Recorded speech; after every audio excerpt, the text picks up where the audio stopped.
मेरे चैनल को लाइक करें और सब्सक्राइब करें।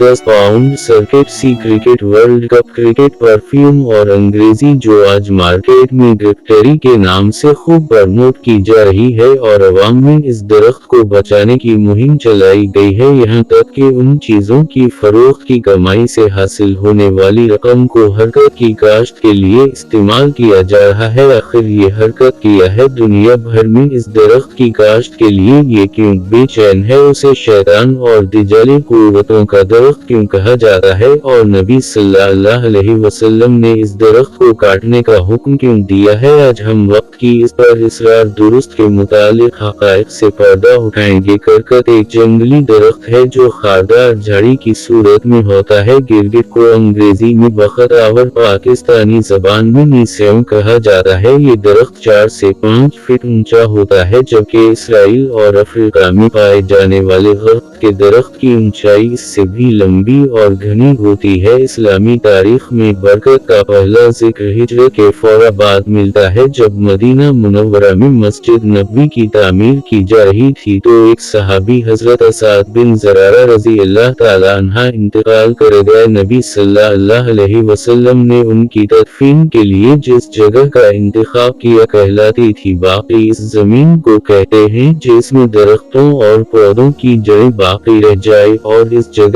पहले हरकत की झाड़ियां थी। ये जगह मुसलमानों का कब्रिस्तान करार पाया। बाद में नबी सल्लल्लाहु अलैहि वसल्लम की साहिबजादी हजरत रक़ी और हजरत फातिमा और साहिबजादे हजरत इब्राहिम और की सहाबा किराम उसी जगह पर खर्च किए गए। जब मुसलमानों ने खलीफा पर फतह किया तो यहूदियों ने खैबर में भी इस दरख्त को लगा रखा था। हमने हुक्म दिया था हजरत उमर के दूर खिलाफत में यहूदियों को अरब से निकाल कर इराक व शाम में बसा लिया गया और खैबर की जमीनों के बदले इन्हें दूसरे मकामात पर जमीन दे दी गई। हजरत उमर के दूर खिलाफत के आखिरी जमाने तक इस दरख्त का अरब से मुकम्मल सफाया हो गया था, लेकिन फिर बाद में आने वाले खलीफा और बादशाहों ने यहूदियों को उन मकामात पर बरकत की काश्त करवाने की इजाजत दे दी जहां वो आबाद थे। अब सवाल ये उठता है कि नबी सल्लल्लाहु अलैहि वसल्लम ने तो सागर को काटने का हुक्म क्यों दिया था, जबकि कुरान व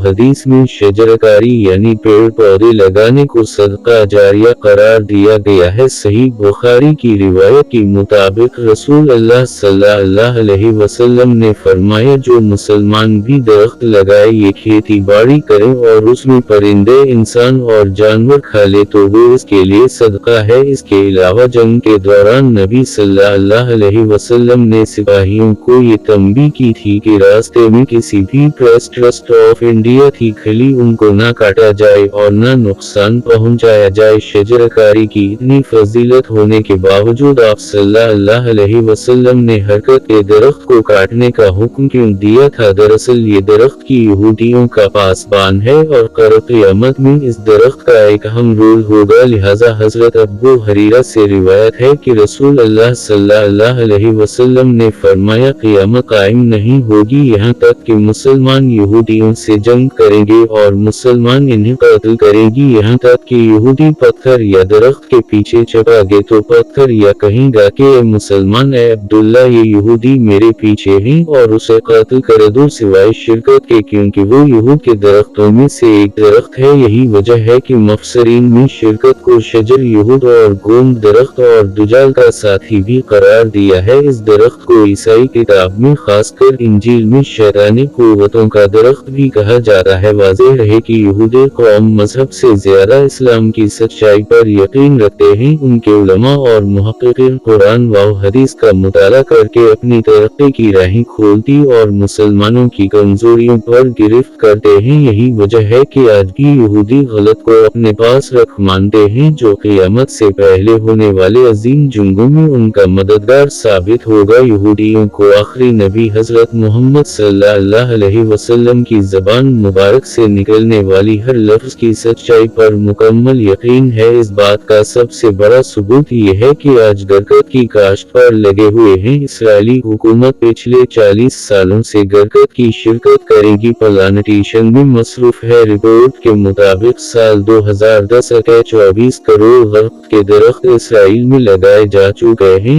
और इसराइल में चलने वाली ट्रेनों के अतराफ में तकरीबन 30 से 40 किलोमीटर तक ट्रेन लाइन की दाएं बाएं सिर्फ वर्कर ही लगे हुए हैं और इसराइल में हर यहूदी के घर उनके पार्क और उनकी बिल्डिंग के आसपास हरकत लाजमी दिखाई देता है। फलस्तीनी उलमा किराम का कहना है कि बिलखुसूस इसराइल में बड़े पैमाने पर बरगद लगाकर यहूदियों ने नबी सल्लल्लाहु अलैहि वसल्लम की पेशेनगोई का वक्त करीब कर दिया है। खैबर में शिकस्त खाने के बाद से अब तक उनके पास न कोई मुल्क था और न ही फौज, लेकिन 20वीं सदी में इन्होंने पहली बार फलस्तीन पर कब्जा करके इसराइल की बुनियाद रखी। लिहाजा वो अपने रहायशी इलाके में इस दरख्त को काट कर रहे हैं क्योंकि दुजाल का खातिमा भी बैत अल मक़दस में होना है और ये रोशन शहर क़यामत में जुंगों का मरकज होगा। इसलिए यहूदियों को इस दरख्त की शदीद ज़रूरत इन्हीं इलाकों में है। मार्केट में आज बरगद को मजीद मशहूर करने और आम करने के लिए बरगद के दरख्त वाली तस्वीर की टोपी, परफ्यूम, लेग और दीगर चीजें फरोख्त की जा रही है। अगर इस पोस्ट को गौर से देखें तो इसमें एक मर्द और एक औरत घर का दरख्त के पीछे छपे हुए नजर आ रहे हैं, जो इस थ्योरी को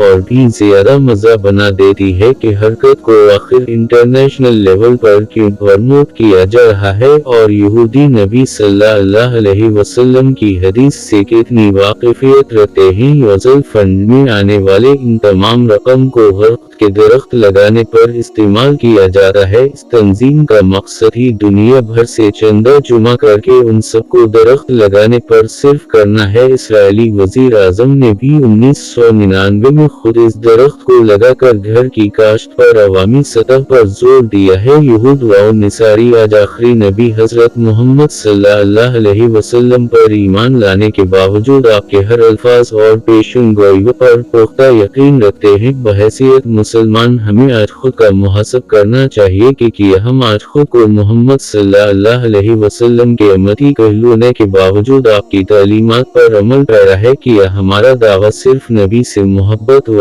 अकीदत की हद तक महदूद है या हम आपकी तालीमात और सुन्नत पर भी अमल पैरा है। नीज ये कि आज हमें चाहिए कि हम इस्लामी तालीमात के साथ साथ हालात हाजिरा पर भी वापसी पर रखें और अपने दीन व ईमान को बचाएं।